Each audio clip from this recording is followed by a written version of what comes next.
KPBS On Demand is supported by UC San Diego's Art Power, presenting cellist Joshua Roman, performing from his album Immunity, alongside music by J.S. Bach and more. Sunday, June 22nd at UC San Diego's Epstein Family Amphitheater. Reserve your tickets at artpower.ucsd.edu. Welcome back to another episode of listener-supported KPBS Cinema Junkie podcast. I'm Beth Accomando.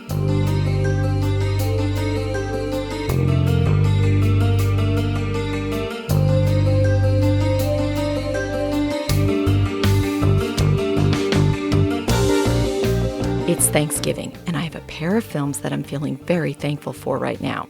3 Billboards Outside Ebbing, Missouri, and The Shape of Water.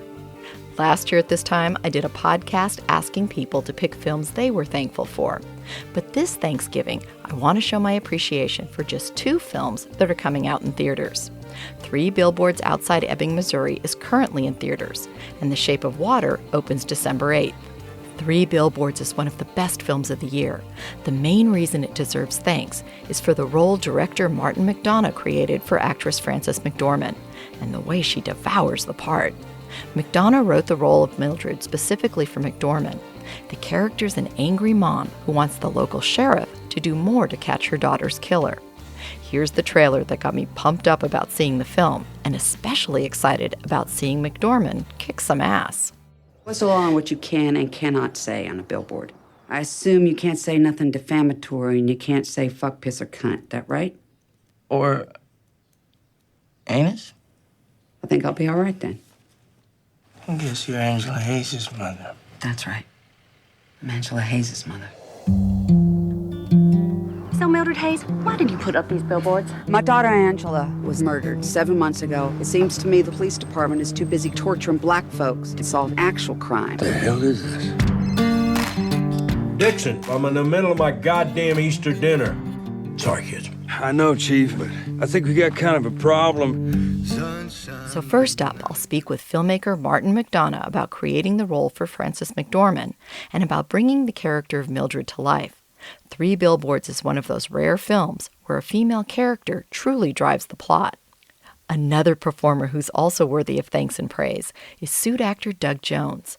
Jones has donned elaborate costumes in collaboration with filmmaker Guillermo Del Toro, giving us creatures like Abe Sapien in the Hellboy films, as well as the Faun and Pale Man in Pan's Labyrinth. Next month, he appears as an amphibious man in Del Toro's The Shape of Water, another of my top 10 choices from 2017. I'll be speaking with Jones about the challenges of wearing makeup and a heavy creature suit, and then trying to look graceful and at ease in that skin. But first up, Martin McDonagh and 3 Billboards Outside Ebbing, Missouri.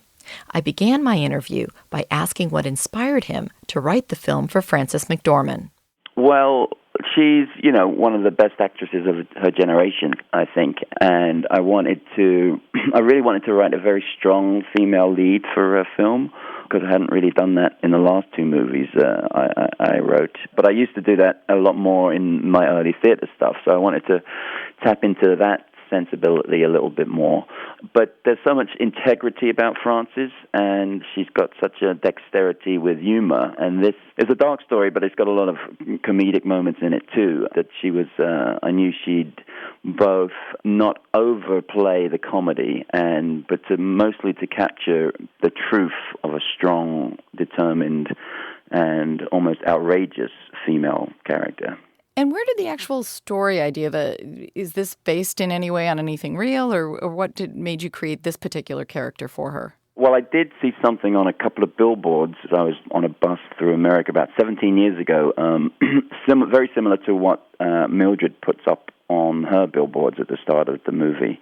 And I just was struck by the anger behind that message and the pain also. And once I kind of decided in my head that it was a mother who put up a message like that, everything about the character kind of fell into place. Her outrage and her determination and her bravery, I guess, kind of leapt off the page. And once I had the character, I realized that no one else could really play it apart from Frances.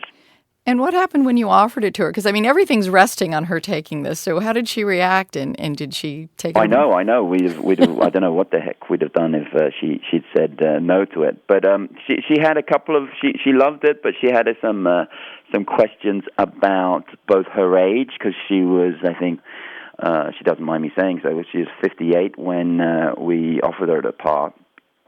And she had questions about why would someone from that economic group have waited so long to have her first child, because we were saying the child was around, 20 when she died.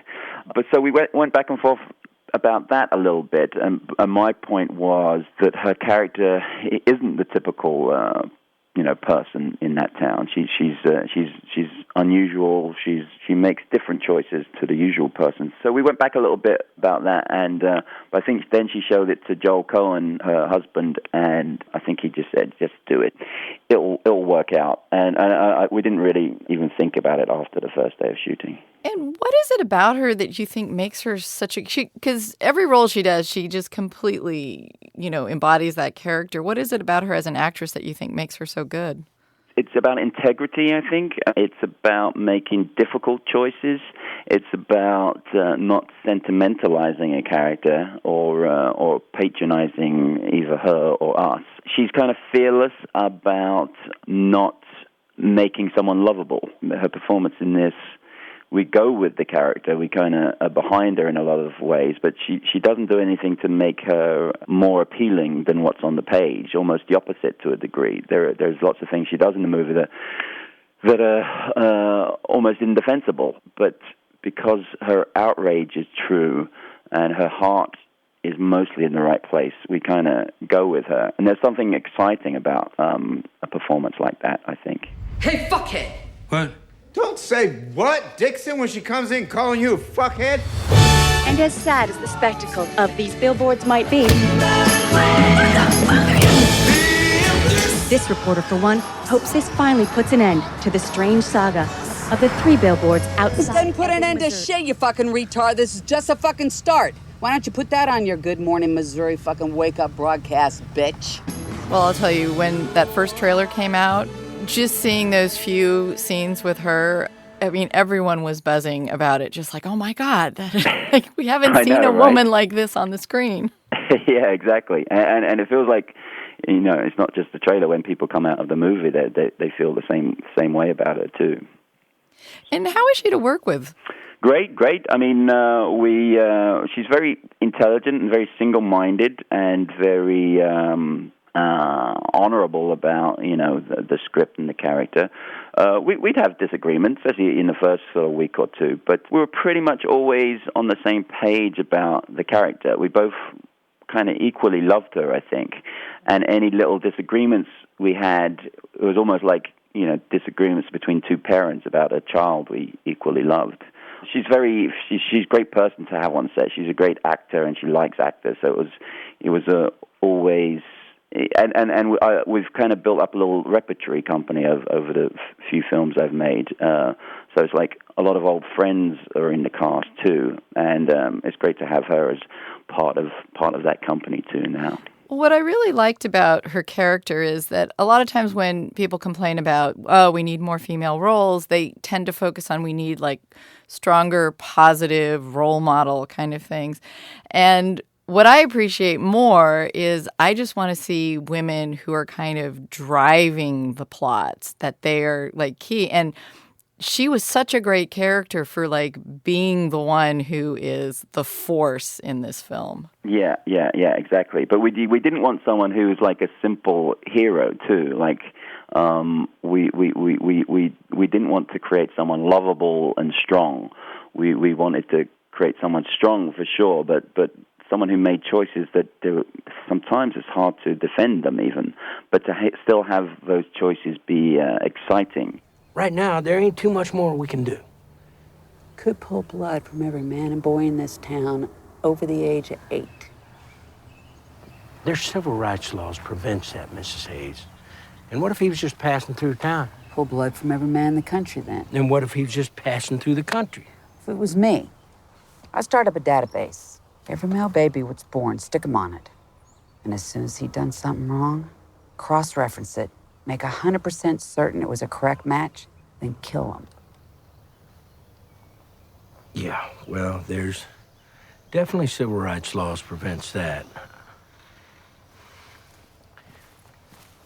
I'm doing everything I can to track him down.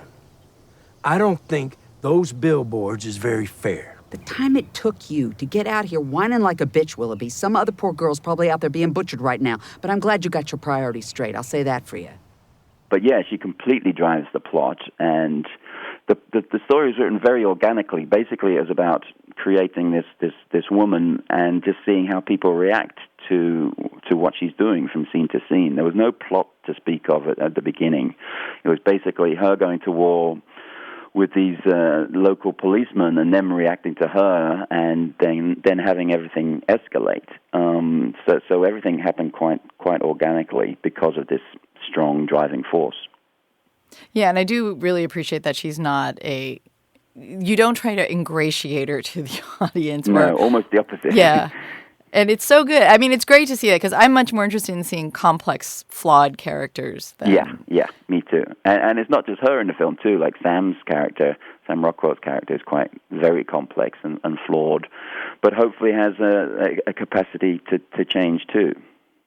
Well, and it also has this certain kind of old school quality in the sense of like a lot of old Hollywood studio films had this depth in terms of the character actors and like the full range of the cast. So people, like even some of the smallest parts you have, they feel really fleshed out and real. Yeah, that was one of the biggest things that we wanted to achieve, is that like everyone in the town, everyone in life, feels like they are the lead in their own movie. So we wanted to make sure that John Hawkes' character and Peter Dinklage's character, for instance, and Abbie Cornish's are real people, and they could have been the focus of the film, any other given day. We wanted to give the feel of a real town too, and that's part of it, to make sure no one is a cardboard cutout. Everyone is a fully rounded character, if possible. And what they all seem to have, too, is they all seem to have a moment where they surprised us, where we think we kind of have them nailed in terms of how we think who they are. And there always seems to be a point in each one of them where they go like, oh, I didn't expect that. Yeah, good. Yeah, we wanted to a degree, set off these three kind of very strong and very different characters, but kind of just gradually unwrap the layers of them all. And also, all of the supporting characters, too. John Hawkes plays Mildred's husband, and he seems like a complete thug at the start, but then you kind of see that how he's been affected by the death of the daughter, too. So it's mostly about, seeing fully rounded people instead of seeing caricatures that will affect the hero of the piece. And in all of your films so far, one of the things that you seem to excel at is dialogue. Is this something that you mentioned you have a background in theater? Is that something that partially comes from that? I think it all comes from both that and just a love of dialogue. I kind of don't see as dialogue as something you get through to get to the plot or get to another place. I think you got to love people talking to each other in its own right, and I try not to go overboard with that, but I do, people speaking to each other is the most important thing in life and in movies, I think. So, and I think that's why it's easy to attract great actors to a piece, is that the dialogue is as important as the story. And in tackling this, what was the most challenging part about bringing it to fruition on the screen? I guess it was partly about striking the correct balance between the sadness of parts of the story and the outright humor of a lot of it too, making sure that neither of those aspects felt forced or phony. But it was, making sure that it's always your job is to make sure the actors feel comfortable to express themselves completely. And there are parts of the story where quite outrageous things are both said and done, and it's all about making sure actors are completely confident in you and in the dialogue and in themselves, I guess. Well, in this and in Bruges and Seven Psychopaths, that tonal shit, like you seem very dexterous at being able to kind of go from wild extremes to kind of kind of poignancy, and it seems like you jump around quite comfortably. Is that hard to do? No, it's kind of become like the natural place that I found myself in now, I think. But no, it's like that. Those differences are like just seeing in the script what aspects of a scene you have to pull out. Sometimes it could be just like one line of dialogue, which is from a 2-page scene, is the heart of the scene. So if it's a sad line, you know that whole scene has to be geared up to getting that line right and that tone right. And you know that if you see that on set, you've got it. It's there in the scene, and then you just make sure that that's shown when you come to editing it too. And how do you think your background in theater has kind of influenced you as a film director, or kind of what kind of skills did you have in that have translated well, or kind of made you maybe a different kind of filmmaker than someone else? Well, I think it's, as you said, it's sort of a love of dialogue and a lack of fear about, having a 2-page dialogue scene, not running away from that. But also, like in theater, no one can change a word of the script, and no one can change a line of dialogue or cut a character or even give a note if you don't want to hear it. So it's selfishly or not, I kind of have brought that sensibility into making films. I don't really let anyone give a note at the script stage or any other stage if I can help it. And I think that kind of shows itself in a film like this. There are peculiar aspects to it and strange choices, but they're all there for a reason. And all of those things would probably get washed away if you didn't have a strong enough opinion about defending those things. Well, and it seems like, too, although everything flows very naturally, like you never stop and think like, oh, this feels written. But on the other hand, it also feels very crafted. Like I feel like whoever put this together knew exactly what they were doing. And like if you move, that's almost true. And if you move one of the little pins, then suddenly something might not be quite Yeah.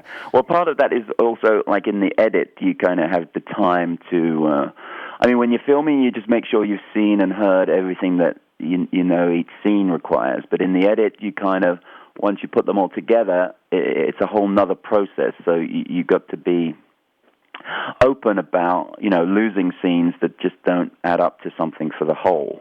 And that's kind of the time where you can differentiate between things being too funny or not. That's when you kind of can get the balance and the tone of a movie right or wrong if you're not open enough. What do you hope that audiences are going to take away from this? I think it's a good film to be putting out right at this time, in that there's a lot of hope to it, I think, and there's a lot of humanity to all of these characters. There's something exciting about these characters. And they all start from a bit of a place of rage and anger, but we don't stay there. So I think there's something pretty exciting about the journey from rage to hope. But just the performances are so beautiful, I think, that if nothing else, I think audiences have been coming away with that. Well, and you kind of have this interesting, amongst the 3 leads, between Sam Rockwell, Woody Harrelson, and Frances McDormand, you kind of have 2 of them dealing with anger in very different ways, and then Woody Harrelson kind of being that one in the middle, trying to... to balance the 2 and almost referee the thing, and his character, I think, is probably the biggest catalyst for the change in the movie. He's a decent man, and is trying to in one way, like, the story is about 2 people going to war who are both completely in the right, who are both decent people and want the best for in life, and it's kind of, where do we end up when a war like that happens? Well, and Sam Rockwell's character is interesting right now because we're at a time where people feel very polarized, and he is a character who comes at us initially as kind of this racist, bigoted character, but you even find layers to him. Yeah, that was the biggest part of the thing, was to try and see the humanity in all of these characters, trying not to see everyone as the simple hero or the simple villain, but trying to get in story terms to something a little bit bigger or more human than those simple sort of tropes. And when you've got a bunch of great actors like these, they allow you to go to those places, I think.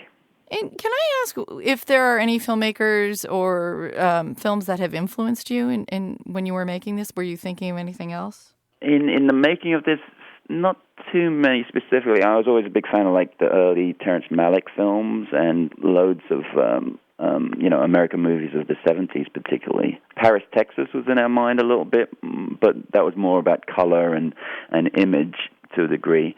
No, there are so many. My list would take an hour long, I think, if I gave you some of them. Yeah, probably Terrence Malick, maybe. And what made you decide to transition from theater to film? Money. No, I always loved film, and I didn't have the same feelings towards plays, but I feel like I can do both happily now. So it's fun to kind of go between the two. Yeah. And now that the film's done, and you look back on it, what do you feel most proud of about it? I think being part of the performances and being part of the hope, I guess, and the humanity that's kind of seems to be connecting with people. It feels good to be putting something out right now that has those things. So I think that's the thing I'm proudest of. All right. Well, I want to thank you very much for the time, and thank you for this film. It's great. Great. I'm glad you liked it.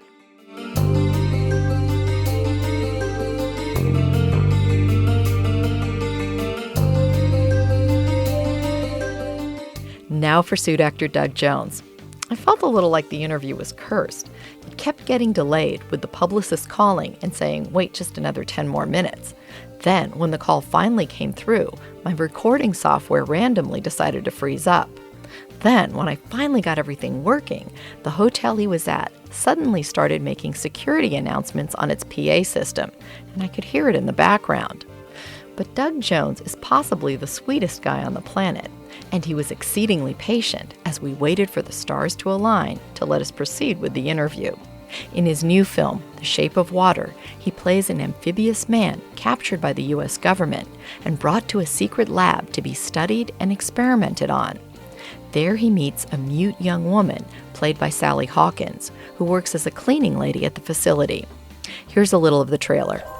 This may very well be the most sensitive asset ever to be housed in this facility. You may think that thing looks human. Stands on two legs, right? But we're created in the Lord's image. You don't think that's what the Lord looks like, do you? This creature is intelligent, capable of language, of understanding emotions.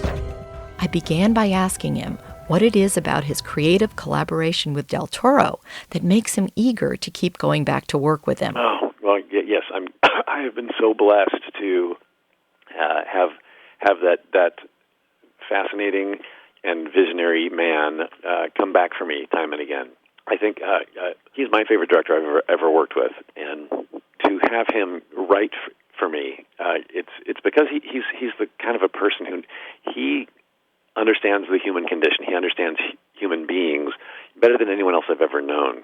So when he meets you, he can get a take on your personality, your fears, your strengths, your weaknesses, and he has been able to write and develop characters for me, unlike anybody else ever, because he knows me so well. So anytime Guillermo says, I have a movie in mind for you, my answer is yes, before I've heard a story, before I've read a script, because I know I'm in the safest of hands with him. And when this came about, did he kind of give you an inkling of what it was about early on, or did he kind of bring this to you as a finished script? It was early on this time. Oftentimes he'll wait to tell me about a role he wants me for later into the process, because as he said once before, if we can't make the movie, I don't want you to go kill yourself, out of depression. But because I get excited about certain things that he tells me in certain roles. So this time he presented this to me a couple of years early. It was actually January of 2014 while we were working on Crimson Peak together. I played two of his ghost ladies in that movie. And on a day off, he called me into his office to have a little private talk at the production office. And I thought, of course, I'm thinking I'm in trouble. He wants me to shut the door because he wants to scold me for something. I'm at the principal's office. And as it turned out, he wanted to present this new movie idea for The Shape of Water to me. And this time he said, I know you're a good Catholic boy, and so I wanted to run this by you because there's a creature in it, and there's a love scene for him. And I want you to play the creature. And, I said, well, love scene, how saucy can that get? He said, well, pretty much. So when he told me that that's going to take place in a bathtub, I said, okay, why don't we start at the beginning of the story and get me to the bathtub so I can get a take on this. That's when he told me the whole story. He didn't have a script written yet. He just had it all in his mind of the story he wanted to tell. And story time with Guillermo is like light the campfire, get the marshmallows because it's going to be good. So I was sitting there with my chin in my hands and just mesmerized by this story and saying, well, then what happens? What happens next? Oh, really? So I couldn't help but be excited about this. And by the time we got to the bathtub and the love scene that follows, it made sense to me. Like, this is very innocent. There's the good Catholic boy in me is quite satisfied with this. I don't know that there's a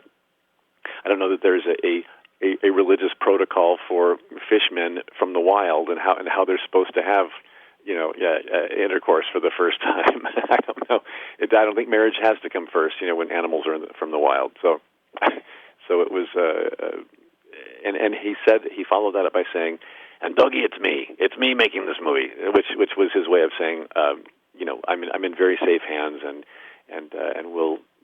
he'll do it with the utmost in taste. Now, aside from the sex scene, what were the other challenges you had playing this character? Right. No verbal dialogue whatsoever, but yet having to fall in love on camera with another character played by Sally Hawkins, who also has no verbal dialogue.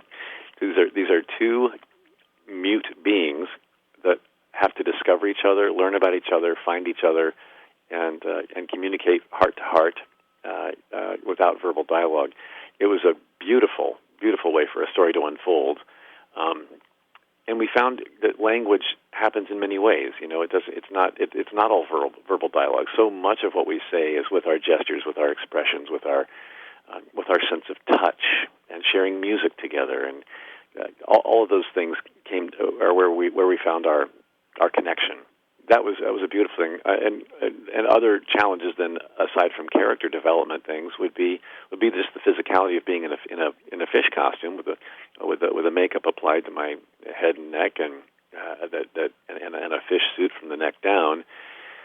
That was foam latex rubber and silicone products and things glued to me, and I'm in it all day, and so there's all of the usual things that come with that, which I've been doing that for 30 years now, that kind of work. So the usual, a little bit heavier than you want it to be, a little bit hotter than you want it to be. Maybe my vision's impaired, my hearing's impaired. I basically become a nursing home patient when I'm in something like that. So to be in a costume and makeup like that, and then have to act as though I am a superior being that is almost godlike, with strength and understanding and a superhero kind of posture about me. There's the challenge right there. Yeah. So physically, I had to be in the best shape of my life so that I could put this beautiful body on and act like it was actually mine. Like those muscles actually worked. Well, I know that Del Toro is a fan of The Creature from the Black Lagoon, and there seems to be a little bit of paying homage to that in this. Did you feel that as well? And is the Gill Man something that you also have an affection for? Absolutely, yes, on both counts. I think that it certainly is not a sequel, prequel, origin story. Nothing.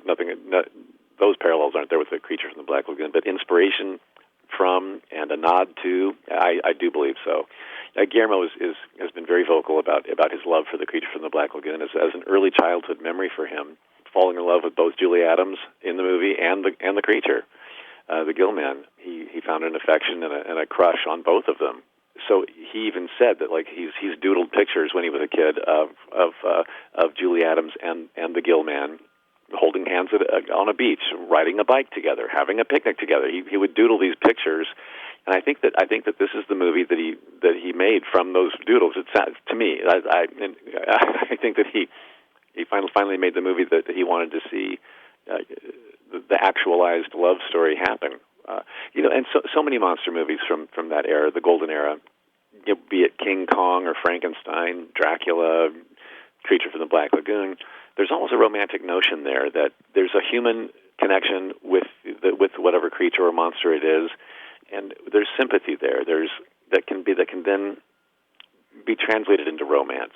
But in all those movies, it's a romance that maybe it can't be, because they're so different and they're from different worlds, and it would never work. And I think Guillermo just wanted to make the movie that it does work in, and as only he could do. I don't know any other director that could have pulled this off. Yes, and the homage also seemed to be in certain elements of the suit itself, where you felt like there were these little touches that were kind of hearkening back to that look. Right. No, I've played a fishman creature for him before in the Hellboy movies, and so the challenge here was to make the same actor look like a different fishman, and so there were the color scheme and the placement of fins and the configuration of the gills on the neck were very different from Abe Sapien, and did hearken back to the Creature from the Black Lagoon, more of his look, which I was tickled pink about, because when I was a child too, that movie fascinated me. I loved the Creature from the Black Lagoon. I loved the underwater scenes and that whole thing of floating and being able to breathe underwater. There's the fascination with all of that, and I think I can relate to at a level of being something other than. I'm a very tall, skinny, goofy fellow, and when I was a child and growing up in Indiana, I was the kid who didn't fit in, and I think many people. I grew up and found out that none of us felt like we fit in, but at the time I thought it was only me, right? So I kind of understand. Here's this creature now that surrounded by people, and so he is the odd man out, and so I could relate to that. I could relate to it watching the Creatures from the Black Lagoon when I was a kid, and I can certainly relate to it while filming The Shape of Water. That I'm something, and all of his characters in this movie are something other than what's considered normal. We have our lead actress, Sally Hawkins, plays a mute lady, which might be considered disabled back in the 60s especially. Her best friend is a woman of color in a time of civil unrest, and her neighbor is a closeted gay man, also not talked about back then, not accepted back then. So everyone in the film is trying to find love in some way and find their own way, feeling like they don't belong in the world that they're in, and finding their voice and finding a place and finding the beauty in who they are. And so I think, and the fishman in this would be included in that. He's definitely in a world he doesn't belong. He was captured in the Amazon and brought into this U.S. test facility in Baltimore. That's the last place he wants to be, and the last place that he belongs. So to find a connection with someone in that environment and to realize my own beauty. We see beauty in each other. The Eliza character and I find beauty with each other. So we don't see each other as other than. We just are who we are, and we accept and love what that is. Now, it seems like an added challenge with this particular suit, which probably was similar with Abe Sapien, is that not only do you have to wear a suit, but you have to wear a suit and be in the water, and then you have to be in a suit in the water looking like something that is most at home. Yes. In the water. Right. And I remember hearing horror stories about those poor actors in the Godzilla suits once they hit the water. And right. So, I mean, what's that added challenge of having to be in all that and in addition in underwater at times? Yeah. No, that was added to the challenge of this one for sure. Not only was I in water, whether it was the tank, the pool that I was in my laboratory facility where I was being tested, with a harness around my neck and a chain to the wall because I was in captivity. There was that. There was also the bathroom scene where we're actually in in real water. It's an 8-foot tank that this bathroom scene was built in, or shooting dry for wet, which would be like when I was in the cylinder in my laboratory with behind glass. That was in a dry tank with some smoke effect and some lighting effect going through it, and maybe some after effect in visual digital effects that they can add in later.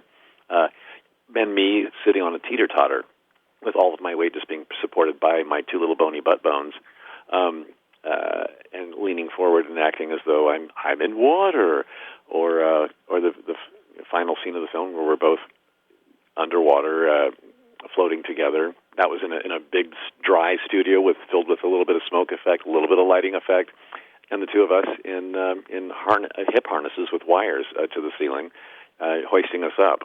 So, you put my bony pelvis in a hip harness, and there's going to be some pain eventually after a couple of hours. So there were definitely physical challenges with this one for sure.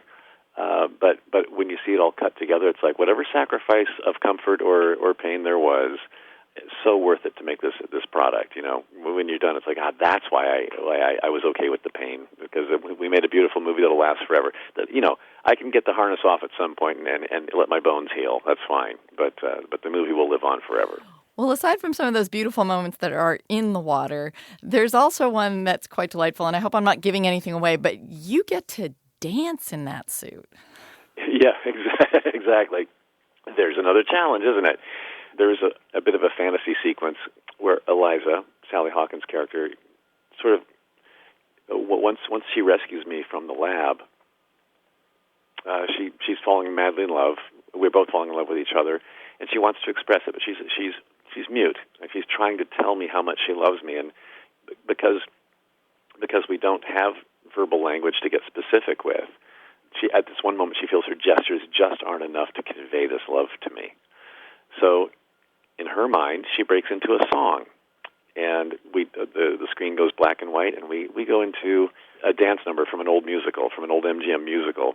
It's a Fred Astaire and Ginger Rogers kind of a routine, and it was just a dream come true. First of all, to revisit that kind of classic movie making. But I never envisioned that I would be in a dance number in a classic musical tale with a fish suit on. Right, that did add a certain element of to it. So we went through lots of dance rehearsal before the film started rolling. 3 weeks of dance rehearsal before the film began photography, and during that time learned our choreography. But I did most of my dance rehearsal in a pair of shorts and a t-shirt. So I kept thinking, oh dear, this is all going to change when that fish suit gets on me. Can we pull it off? So we did a couple of rehearsals with me in full makeup, and I was shocked and surprised to find that I could get through the whole routine without dying. And so I think we pulled it up. We pulled off an extraordinary moment that hasn't been really seen in film before, and that again is a Guillermo Del Toro thumbprint. To throw a surprise in like that takes you away for a minute, but it makes perfect sense while doing it. Well, I find it interesting that Shape of Water is coming out at the same time as Todd Haynes' film Wonderstruck, in the sense of both those films explore worlds without sound, and it seems like that's an aspect of film that a lot of filmmakers don't pay that much attention to. A world without sound. Without sound. Right, because or sound in different ways, such a huge part of filmmaking. Yeah, I think there's so much story that can be told in silence. Guillermo has said as a director, when he's looking at actors and writing for actors, he likes to find his cast members. He likes to find actors who are almost better at listening than they are at talking.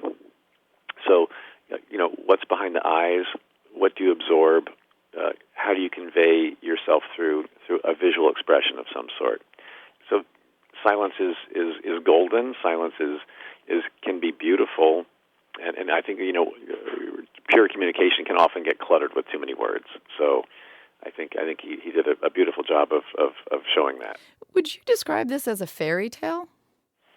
Guillermo himself has said this is a fairy tale for troubled times.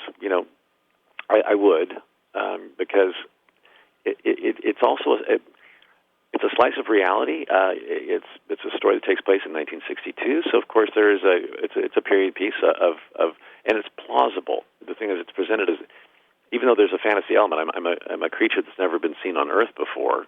So there's that, and like where did he come from? What does he have powers that go beyond the natural?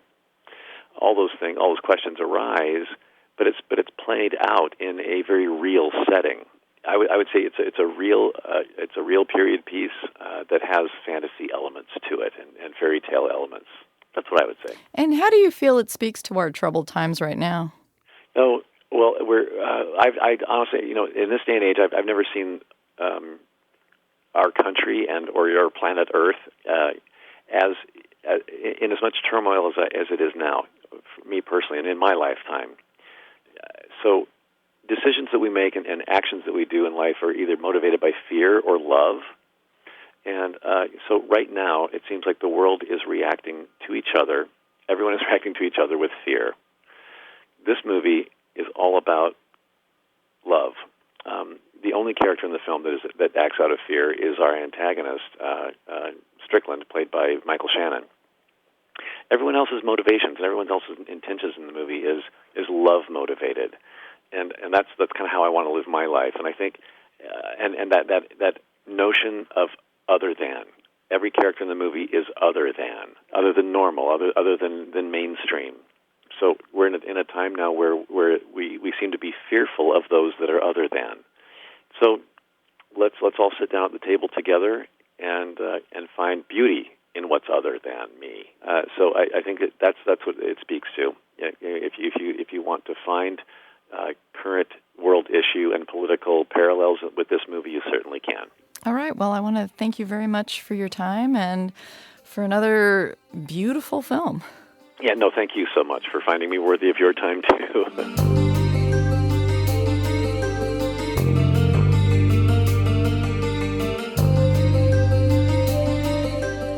That was suit actor Doug Jones. The Shape of Water opens on December 8th. So this Thanksgiving holiday, seek out a film to be thankful for. And thank you for listening to another episode of KPBS Cinema Junkie Podcast. Till our next Film Fix, I'm Beth Accomando, your resident cinema junkie.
KPBS On Demand is supported by Splatero, helping homeowners pay off debt or for home improvements by offering streamlined access to your home's equity with no additional monthly payments or new debt. Splatero provides a lump sum payment in exchange for a share of your home's future value. Learn more at splatero.com.